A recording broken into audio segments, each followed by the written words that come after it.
Hi, this is Josh Parks of Vivid Amnesia and the Josh Parks Band, and you are watching Gearheads.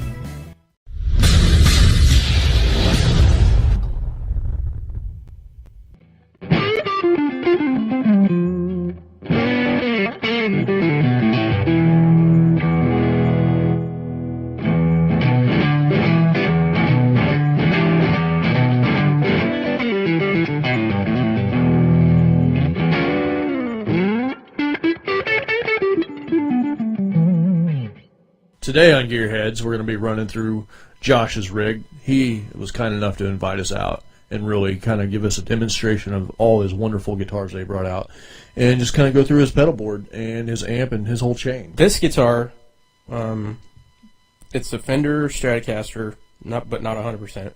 The body is Fender Stratocaster. The neck is a Mighty Mite neck. It's got Grover tuners.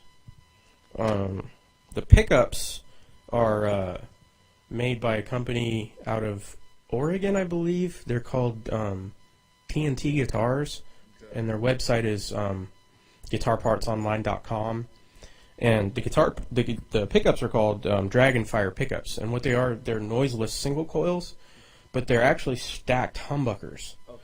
And so, being humbuckers, it cancels out the hum. The 60 cycle hum that single coils are notorious for, which I like a lot because I can play anywhere with it and not have problems with extra buzz, because a lot of the bars that I play in or whatever, if there's neon lights anywhere near my stuff, it'll just go and it drives me nuts if they're not single coil, or I mean noiseless single coil. But this guitar I've had since I was 16 years old. It used to be a lot prettier. It had a maple neck on it originally, and I modified it. I modify all my guitars myself. And then this sticker here, it says Mudbone on it. I don't know if you can see that. Mudbone is a band that I was part of in Arizona, and the guitar player in that band is the guy that taught me how to build guitars. His name's Brock, and he's like my mentor. He's kind of my guitar dad in a way. And he's taught me everything I know about working on guitars, and a lot of the licks that I play I learned from him. So he's one of the most underrated guitar players on the face of the earth. And I brought a couple guitars that one that he built and one that I built from a body that he gave me. So I'll show you those later. Do you have anything different in the guitar besides the? Is that like a stock bridge on that guitar? Yes. The bridge is stock. The volume pots I may have switched out, but they're just Fender, whatever volume pots. The switch is stock. The body is stock Fender. The pickguard's stock Fender. The plug, everything on here except the neck and the pickups. Really, I just kind of changed the color of the pickups and the knobs. They were white originally. Yep. Stuff on the back, like the bridge is the tremolo stock. I put a little sticker of an Indian in a spacesuit. Its name is Lucky because it was manufactured on St. Patrick's Day, 1999, and my wife Heather put a little artwork on the back and stuff like that. So, and then this is supposed to say "Sounds from the Ground," which I'm a big fan of electronic music as well as metal and blues and rock and stuff. Sounds from the Ground is my favorite electronic duo from England. I put the paper towels in there. You might think that's weird looking because when I'm playing it, the springs back there tend to ring a little bit, and I can hear it through my amp, so I put them back there to silence that.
Okay, let's start with some of your pedals, man. Just go through your pedal chain.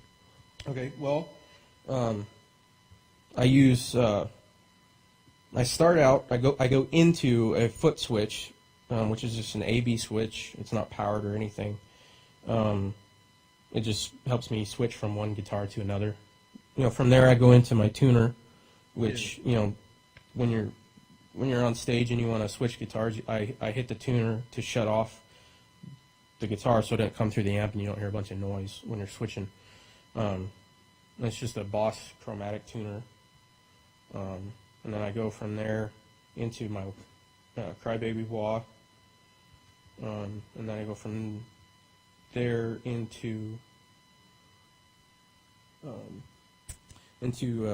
Boss Wazacraft blues driver, which is a souped up version of the blues driver, which I have right next to it.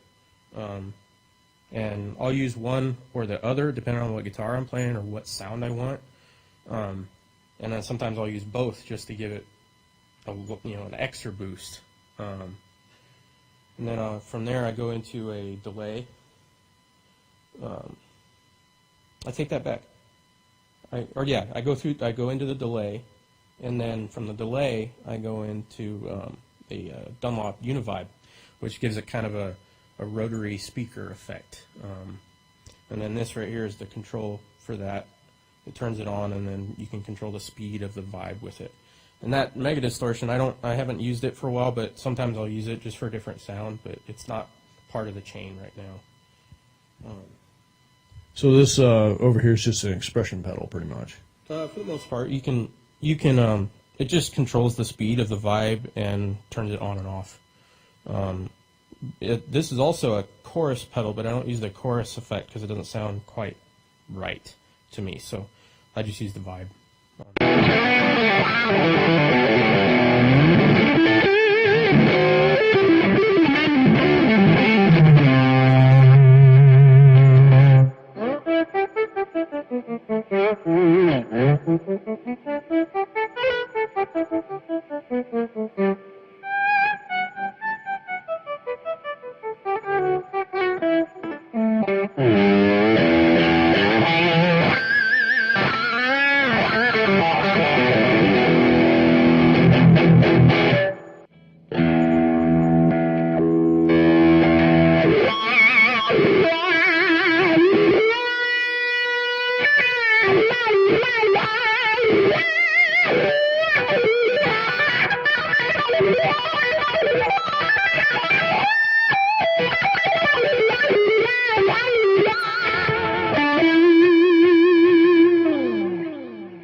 All right, man. Tell me about this beautiful guitar. Well, this guitar, I named it Ghost because it's white and purple and just kind of has a weird kind of ghostly look to it, I guess. Anyway, I built this one. It's a Fender body with another Mighty Mite neck, like Lucky, like the black Strat that I was playing earlier. I put a left-handed neck on it, just kind of for looks, and I wanted one with an upside-down headstock. So what I did was I took the nut off and I flipped it around and glued it back on, which is really, a lot of people think, well, how do you put a left-handed neck on it? Just flip the nut. It's a lot easier. Other than that, the neck is exactly the same as a right-handed. So, and then normally, like you'll see the dots right here on the top of the neck for a right-handed neck. I burned with a wood burner the dots on this. so I could see. I don't know if you can see that. So I could see the dots better. And then I put a purple perloid pick guard on there because my favorite color is purple. I use Jim Dunlop bass picks, 1.14 gauge. I just like the shape of them. I originally used just regular shape picks. I don't know if I have any with me or not. But the reason I started using them is my favorite guitar player, Carlos Santana, uses these big honking triangle picks, and they're too clacky. Like they make too much noise, and they're too thin. To me, I tried it and I didn't like it. So I found one that I liked that had 3 points to it, which are these bass picks. And they're a little bit smaller, but they're still bigger than the regular picks, which I like having the surface area to grab onto. So anyway, enough about picks. This guitar has the same pickups in it that my black Strat Lucky has in it. They're Dragonfire pickups made by TNT Guitars. They're noiseless single coils or stacked humbuckers. The volume pots are just, I think they're either Fender or all parts volume pots. The switch is a Fender switch. The bridge, I believe, came with this guitar. It's just a stock Fender bridge as far as I know. And really, the guitar body was given to me by Brock of Mudbone in Arizona. And I had all the parts at home sitting around, so I put it together myself. And it plays great, sounds great. The bridge is basically the same, or the tremolo rather, is basically the same as it was on Lucky. I put the paper towel back there to keep the springs from ringing. Not blocked. I always take my back plate off just so I can get to the strings easier. Whenever I need to change them or I break one or whatever. And I use on all my guitars, I use 9s. They bend easier. My hands handle them better. I started out using 10s, but my hands got tired too quick, and I may sound like a wuss, but I don't care. It works for me. So, going down the neck of the guitar all the way to the body, what kind of woods are in this guitar? Well, it's just a maple neck with a rosewood fretboard. The body, I'm not sure what it's made of. I'm pretty sure it's just ash, like a regular Fender Strat. Most of them are, I guess. I've never really paid much attention to what the bodies were made of, unless I just knew by reading about the guitar before I bought it or whatever, or what the person told me about it. This I don't know because it was given to me. So.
Let's start talking about this beautiful cherry red flying V you've got here.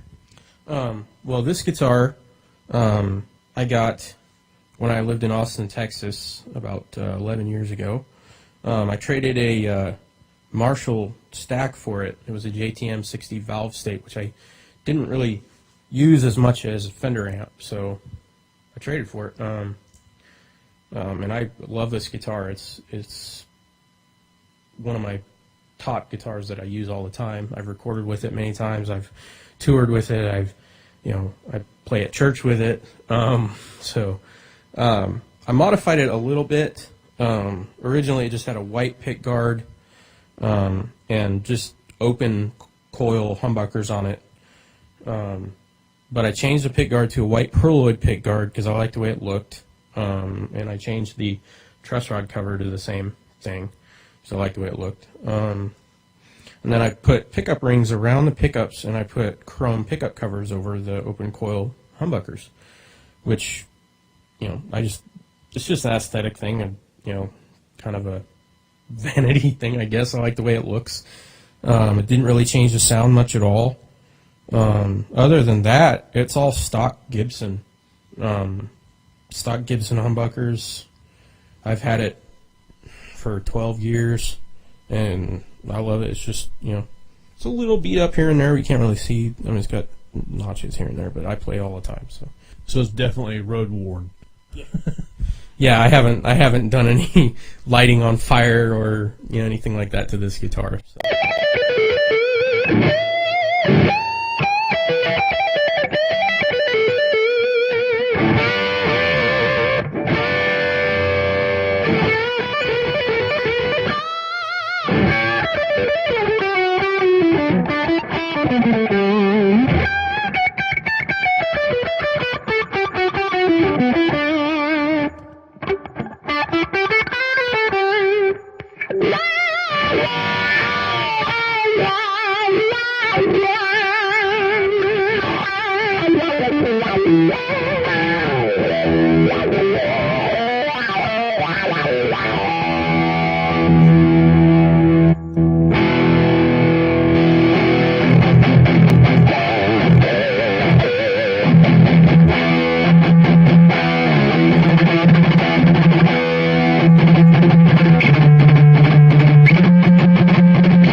We're here looking at this amazing Strat-like guitar. Can you tell me a little bit about it? Well, this guitar was built by Brock of Mudbone in Arizona about 20 years ago. I'm pretty sure that's what he said to me. The body, it is, I believe, is made of surfboard foam and balsa wood, if not all balsa wood. I'm not positive. I don't really know what kind of pickups are in it, but it's got a humbucker in the bridge and a single coil on the neck, a 3-way selector switch, and a volume knob and a tone pot. The tone pot I put in it because originally it didn't have one in it. I like having a tone pot in all my guitars because I'm always messing with it, changing my sound and stuff as I go. I don't ever play the same thing the same way twice.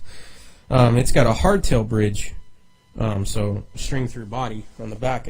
You just go straight through the body. And then not a lot of Strats were made like that.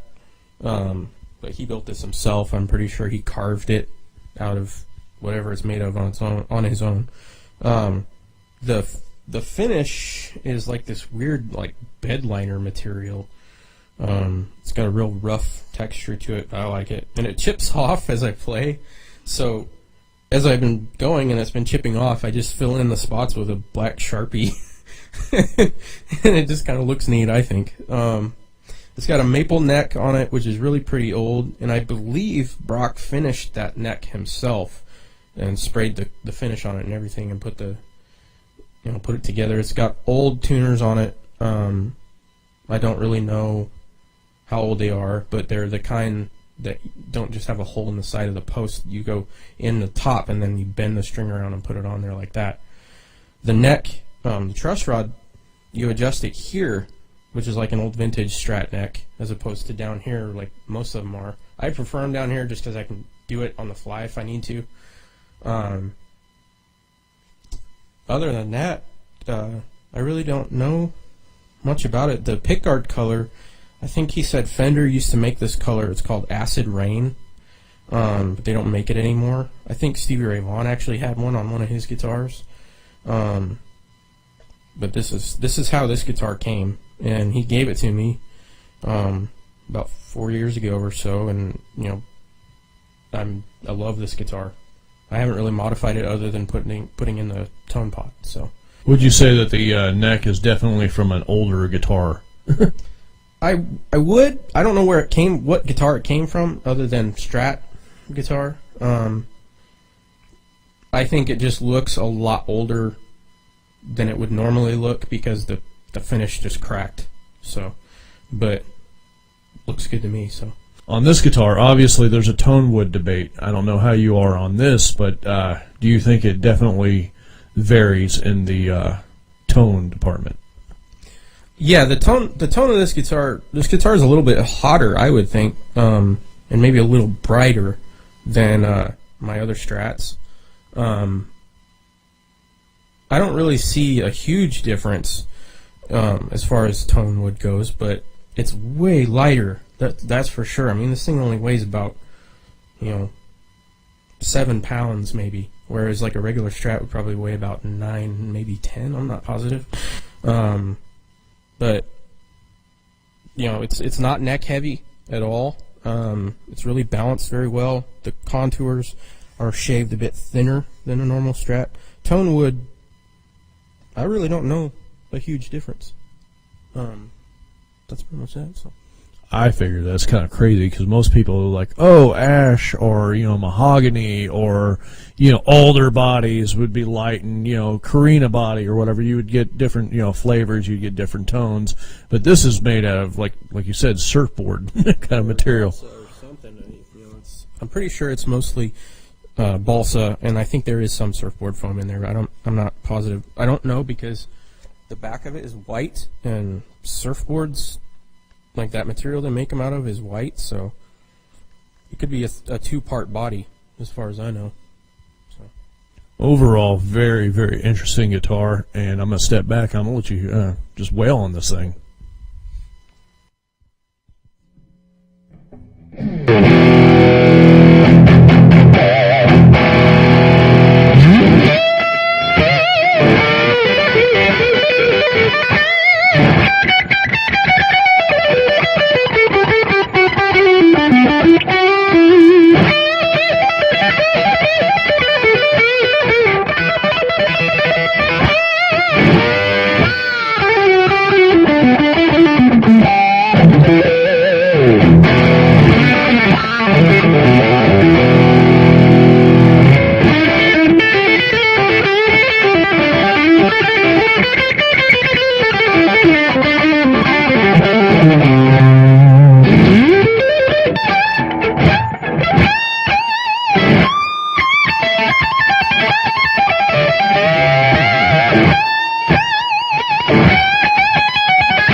What can you tell me about this beautiful semi-hollow body Ibanez? Well, it's an Ibanez AS73. They're basically more or less the same as a Gibson 335. A lot of people will tell me different. I like these better because the body is a little bit smaller. It's a little slimmer. The horns, I like the way they're shaped better. It's got a big fat hollow body tone like 335s normally do. I like it because it's a little bit smaller, and the 335s tend to be a little too bulky for me, almost like this way. So my arm kind of gets in the way when I play them. I got this guitar from a good friend of mine named Wayne, who really loves blues, and he was nice enough to give me this guitar. I haven't changed a single thing about it. I haven't modified it in any way. It's got stock AS73 pickups. They're just humbuckers. They're a little dusty right now. Tuners are just stock Ibanez tuners. I've had it for almost a year and a half, and I love it. So. Those are not Grover tuners; they're just stock. Yeah, they're just stock. They look like Grovers, but they're not. They're not Grovers. Now, what's the one thing that you absolutely love about this guitar compared to your other guitars? The tone is really different. I believe it's just a mahogany body. I could be wrong. I'm not positive on that, but the tone is just it's when you play a semi-hollow body guitar. A lot of people have trouble with them because they feedback a lot more because of the semi-hollowness. There's like a block of wood that goes down the center, and then the bottom and the top are hollow. And the resonance is different. The tone's a bit fatter, a bit drier, I guess, in a way, sounding. But I'd have to show you. But other than that, yeah, I just love the way it sounds, the way it looks, the way it plays. This one I called Helen because there's a little story behind that.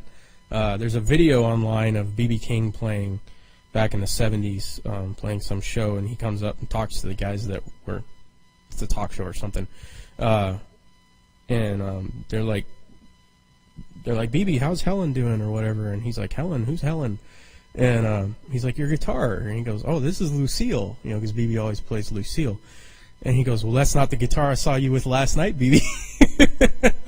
So I thought that was funny, and I named it after that, and I named it after my favorite actress, which is Helen Mirren, because it kind of reminds me of her. So this is a normal stock piece, and everything on here is completely stock, you're saying? Yes, everything on here is completely stock. Ibanez AS73. The tailpiece is a bit different than like a Gibson, because for some reason they like having the slots cut in the top of it, which I kind of like, because if you break a string, you don't have to feed it through the tailpiece. You can just kind of lay it in there, and then change your string or whatever. That's pretty much it. All right, sounds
through this another beautiful guitar that you have.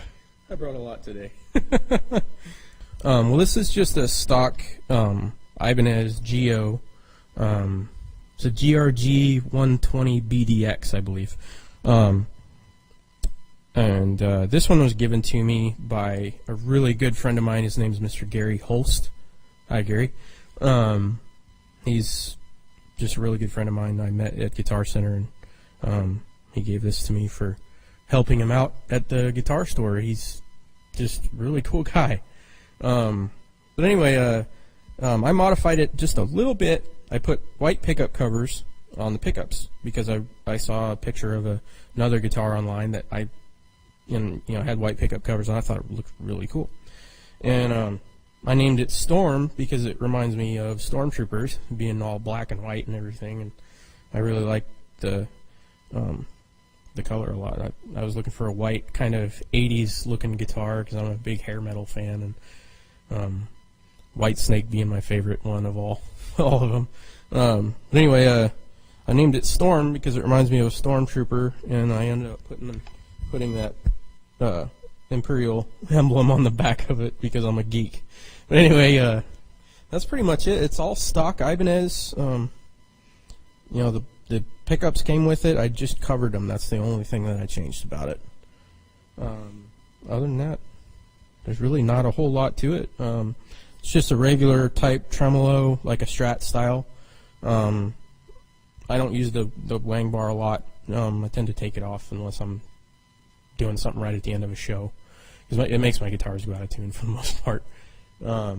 If I ever get some sort of fancy guitar tech hired on to help me or whatever, figure out why that happens and keep it from happening, then then I'll figure that out. But until then, I liked it also because it's got the shark tooth inlays on it, like a lot of RGs do in Ibanez guitars. So, and what's really cool about this Ibanez and the hollow body I was playing earlier is the truss rod cover opens up.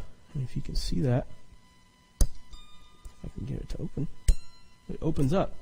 So you've got access to it, to the truss rod, without having to, take the whole cover off. You can just open it up, which I really like. Because depending on where you are or like how long it's been since you played the guitar, your neck will warp a little bit. Because, barometric pressure changes, weather changes, all that stuff. Like right now, the sun's coming out. If you didn't notice, it was raining earlier. So this is probably going to change a little bit here in the next hour. But other than that, yeah, that's pretty much it. Awesome. We're going to let you roll right through it, man.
We're sitting down with this beautiful acoustic. You said you've had this thing for years. Why don't you tell us a little bit about it?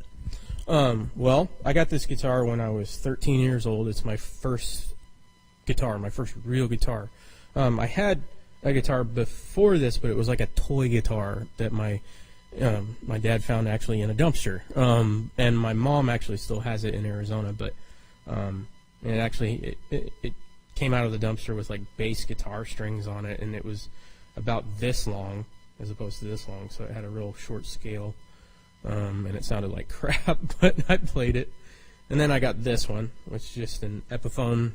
It's got a dreadnought body style. I haven't changed a whole lot on it at all, really. For some reason, I had to put a little piece of a twig, if you can see that, underneath the bottom E string, because it was getting high spots in the neck, and I adjusted the neck as much as I could to get that to go away, but I put that there and it helped. It just raised the string up a little bit. The intonation seems to be pretty good today. Most of the time it's really bad because it's so old, but this is my first guitar. The nut I changed because it broke on me one day, and I just went and bought a new nut and glued one in there. This one I used to take to high school with me. It's the guitar that I learned a lot of the early stuff that I used to play on. When I first started playing, I was playing a lot of like Green Day and Metallica and Smashing Pumpkins and stuff like that. You know, just learning power chords, stuff like that. And that's what this guitar started it all, really, for me. So the reason I switched to electric was because I wanted to sound like that, of course. And then there was a kid that I grew up with named Jeremy Poole, who is a guitar player. He plays left-handed. And he was the guy that originally inspired me to play guitar in the first place, because he could make this race car sound with his whammy bar on his guitar, and I really wanted to learn how to do that. And I think I was only like 7 or 8 at the time when he did that, and I was like, I want to do that. And now I can. I don't normally, but I can. But this was my first real guitar.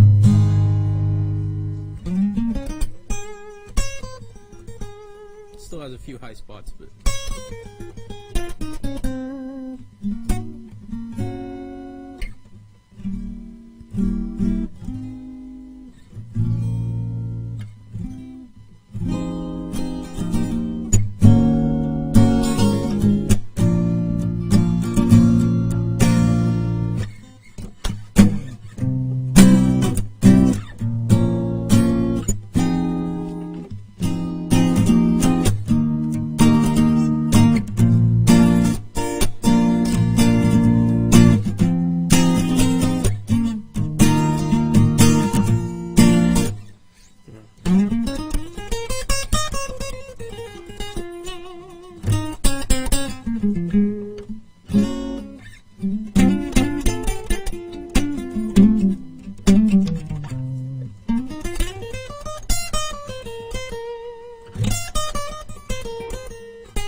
All right, we're going to go over this beautiful PRS Santana style guitar. Or is it actually the Santana guitar? well, it's not the Santana model. It's the SE model. If you can see on the headstock up there, SE Santana, which means it's like a lower end model. It wasn't made in America. It was made in, I think, in Korea. And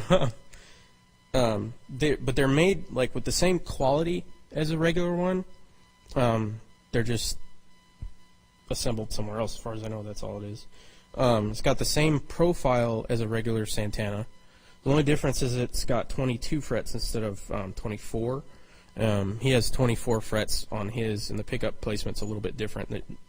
They have to move the neck pickup back just a little bit, so the harmonics are a bit different, but not really a big change. It's got the bird inlays on the neck, which I really like.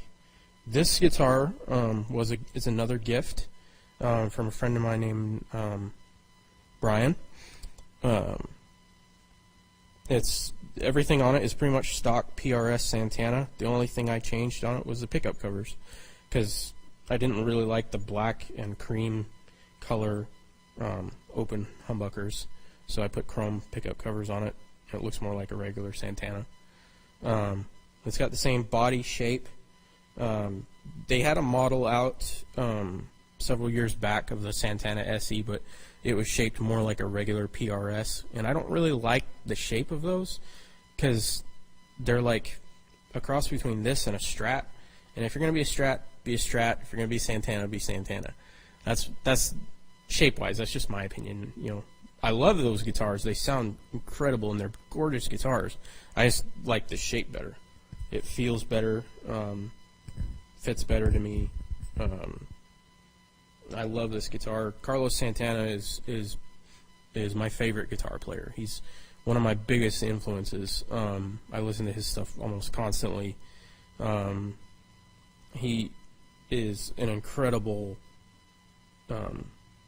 just an incredible person. He's got such a huge heart for people and for, you know, just being compassionate and loving people and healing people with music. And that's what I want to do with music, is heal people, because, you know, if someone can relate to what you're playing, and, you know, you can touch a person's heart and make them feel better, even just for a minute, then I feel like I've done what I'm supposed to do.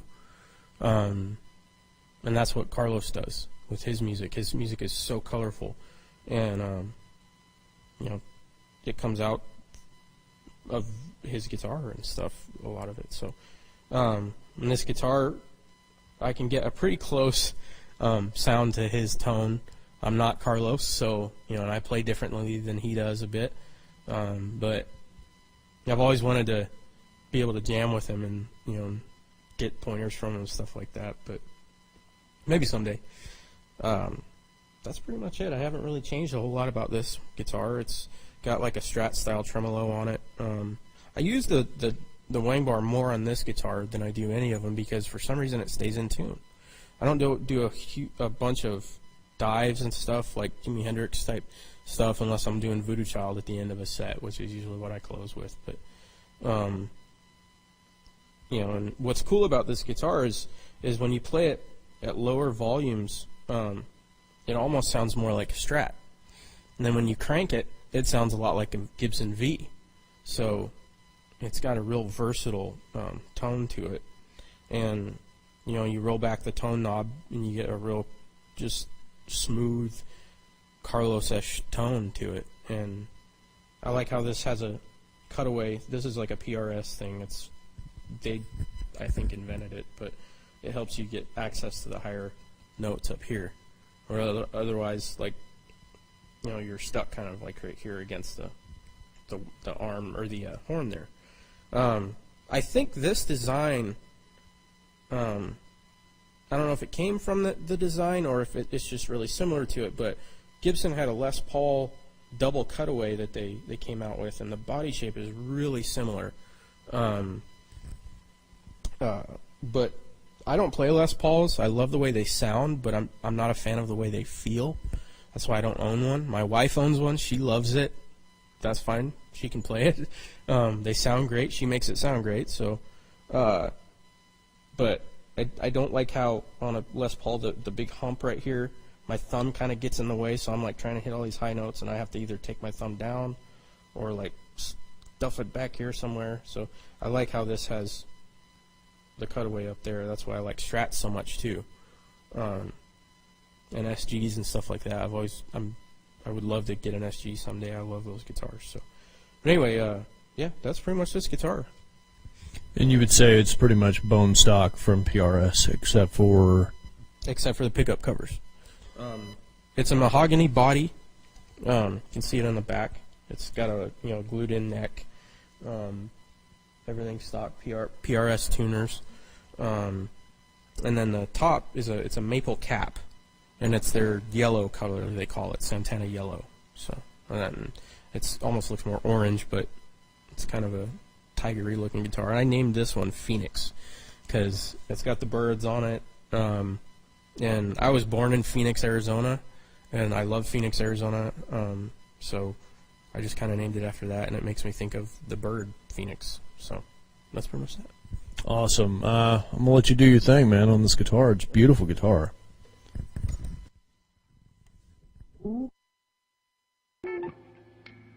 Thank you.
All right, man.